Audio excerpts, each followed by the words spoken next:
अब एक भी घुसपैठिया बचने वाला नहीं है। भारत के ऑपरेशन सिंदूर ने सरहद पार बैठे आतंकियों की रीढ़ पर जो चोट दी है, उससे उनका सरपरस्त पाकिस्तान अभी भी करा रहा है। लेकिन अब देश के अंदर भी घुसपैठियों पर भारत का एक्शन शुरू हो चुका है। ऑर्डर है कि बांग्लादेशी घुसपैठियों को खोजो और पकड़ो। अब एक्शन शुरू हुआ तो कई सारे चौंकाने वाले खुलासे भी सामने आ गए हैं। देश के कई राज्यों में ये घुसपैठिए अपना डेरा जमाए हुए बैठे थे। इनकी तादाद भारत में इतनी है कि इन्होंने देश की डेमोग्राफी ही बदल डाली है। कैसे, वो भी आपको बताएंगे। घुसपैठ का हब है पश्चिम बंगाल, जहां से सबसे ज्यादा बांग्लादेशी भारत में घुसपैठ करते हैं और इसमें एक पूरा रैकेट शामिल है जो कि इनकी मदद करता है घुसपैठ करने में। इस घुसपैठ की परत दर परत आपके सामने खोलेंगे, तो शुरुआत इसी से जुड़ी हुई बड़ी खबर के साथ में करते हैं। देश की राजधानी दिल्ली में अवैध बांग्लादेशियों के खिलाफ में बड़ी कार्रवाई की गई है और लगातार ड्राइव चलाई जा रही थी, इन्वेस्टिगेट किया जा रहा था। इसी कड़ी में बड़े खुलासे हुए हैं। दिल्ली पुलिस ने अवैध तरीके से रहने वाले 3 बांग्लादेशी महिलाओं को फिलहाल गिरफ्तार किया है। इससे पहले 21 अवैध बांग्लादेशियों को उनको वापस देश भेजा जा चुका है। दिल्ली पुलिस ने कहा है कि पकड़े गए सभी बांग्लादेशी गैर कानूनी कामों में लगे रहते थे और फिलहाल इनको अरेस्ट कर लिया गया है। कईयों को वापस बांग्लादेश में भेजा भी गया है और इनके डॉक्यूमेंट्स, क्योंकि वेरिफिकेशन ड्राइव मास स्केल पर दिल्ली पुलिस के द्वारा चलाई जा रही थी। टाइम्स नाउ ने तस्वीरें भी दिखाई थी आपको।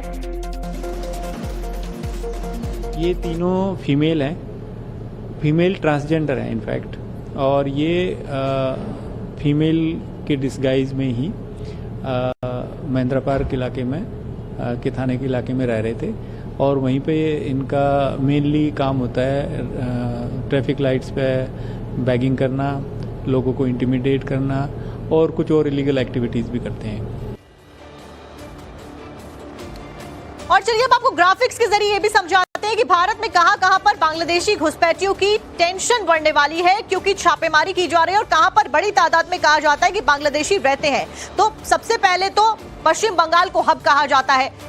यहां से बांग्लादेश का बॉर्डर लगता है और बांग्लादेशी बड़ी तादाद में यहां पर घुसते हैं, क्योंकि कई सारे मददगार इनकी मदद भी करते हैं। इसके साथ साथ में असम, मेघालय, त्रिपुरा, पश्चिम बंगाल और बिहार बड़ी तादाद में बांग्लादेशी यहां पर बसते हैं। उसके साथ साथ में अन्य राज्य आते हैं, उत्तर प्रदेश, देश की राजधानी दिल्ली, राजस्थान, महाराष्ट्र और कर्नाटक। यहाँ पे भी बड़ी तादाद में जो बांग्लादेशी हैं वो काम के सिलसिले में आते हैं, काम करने के लिए पहुंच जाते हैं। फिलहाल दिल्ली में से 3 महिलाओं को गिरफ्तार किया गया है। ये महिला ट्रांसजेंडर बताई जा रही है और अभी तक की अगर बात की जाए तो कई सारे जो बांग्लादेशी हैं उनको वापस अपने मुल्क में भेजा भी गया है। दिल्ली पुलिस की अगर बात करें तो दिल्ली पुलिस बड़े स्तर पर जो वेरिफिकेशन ड्राइव थी बीते दिनों वो चला रही थी, जिसकी तस्वीरें भी हमने आपको दिखाई थी। इस वेरिफिकेशन ड्राइव में बड़ी तादाद में जो बांग्लादेशी थे उनकी जो जांच पड़ताल थी डॉक्यूमेंट्स की वो की जा रही थी। उसी कड़ी में ये गिरफ्तारियां हो रही हैं। दिल्ली की तरह उसके पड़ोसी राज्य हरियाणा में भी अवैध बांग्लादेशियों पर बड़ी कार्रवाई की गई है। रिपोर्ट्स के मुताबिक हरियाणा के नुहू से 23 अवैध बांग्लादेशियों को गिरफ्तार कर लिया गया है, जो कि ईंट के भट्टे पर काम करते थे। पकड़े गए अवैध बांग्लादेशियों में से 6 महिलाएं और 13 नाबालिग भी शामिल है, यानी कि नाबालिग बच्चों को भी अपने साथ में बॉर्डर पार करवा के यहाँ पर आ गए थे और रह रहे थे। ईंट के भट्टे पर ये सभी लोग काम कर रहे थे, लेकिन जब जैसे ही पुलिस को सूचना मिलती है, पुलिस पहुंचती है, इनसे इनके डॉक्यूमेंट्स मांगे गए तो पता चला कि ये बांग्लादेशी हैं और बांग्लादेश से आकर यहाँ पर अवैध तरीके से रह रहे हैं, इलीगल तरीके से काम कर रहे हैं। फिलहाल 23 बांग्लादेशियों को गिरफ्तार कर लिया गया है। बड़ी बात यह है कि इसमें ज्यादातर जो है वो नाबालिग है, यानी कि बच्चे शामिल है। फिलहाल वो तस्वीरें भी सामने आई हैं। पूरे परिवार के साथ में भारत में आके बसे हुए हैं। कई सारे जो आरोप है वो भी लग रहे हैं, लेकिन फिलहाल पुलिस ने इन सभी को गिरफ्तार कर लिया है। 13 नाबालिग और 6 महिलाएं इसमें शामिल हैं।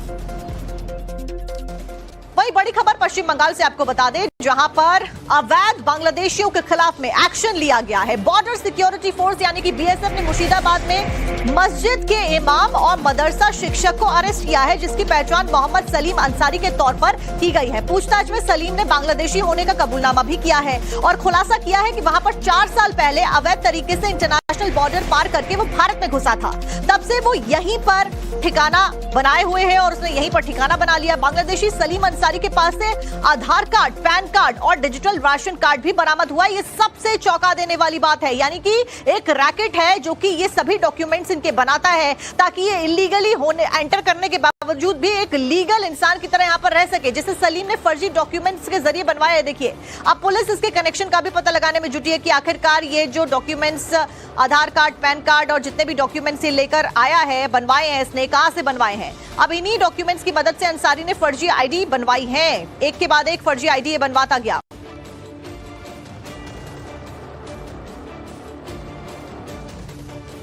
में घुसपैठ का ये पूरा खेल लगातार चलता आ रहा है। अब जरा ग्राफिक्स के जरिए समझिए कि आखिरकार कैसे ये घुसपैठिए भारत में एंटर कर जाते हैं बांग्लादेशी होने के बावजूद। बांग्लादेश से सटे सीमावर्ती इलाकों से घुसपैठ के मामले लगातार सामने आ रहे हैं, इसीलिए अब चौकसी भी बढ़ा दी गई है।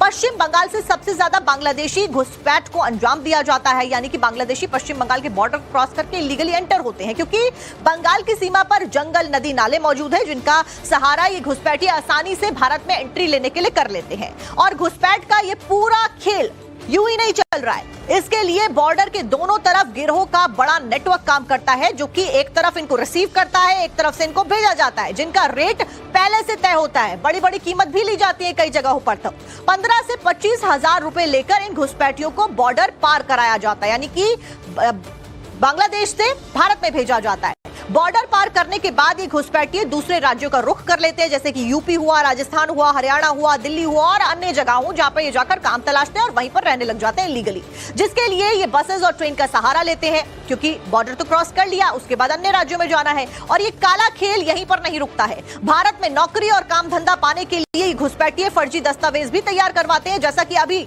रिसेंटली हमने आपको खबर बताई कि कैसे Aadhaar card, PAN card, voter card सब कुछ इनका बन जाता है। क्यों? क्योंकि एक बड़ा नेक्सस भारत के अंदर भी बैठा है, जो कि इनकी मदद करता है इनको यहां पर रखने में।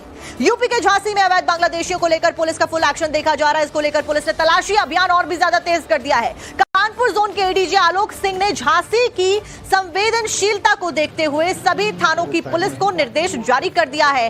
अवैध बांग्लादेशियों की पहचान करने के लिए आदेश दे दिए गए हैं। जो गैर कानूनी तरीके से यहां पर छिपे हुए हैं उनको पकड़ा जाए, उनको पुलिस थाने में लाया जाए, उनके खिलाफ में कार्रवाई की जाए, उनके डॉक्यूमेंट्स चेक किए जाए, वेरीफाई की जाए, और अगर वो डॉक्यूमेंट्स लीगल वैलिड नहीं पाए जाते हैं तो उनको वापस से बांग्लादेश में भेजा जाए और उनके खिलाफ में कार्रवाई की जाए।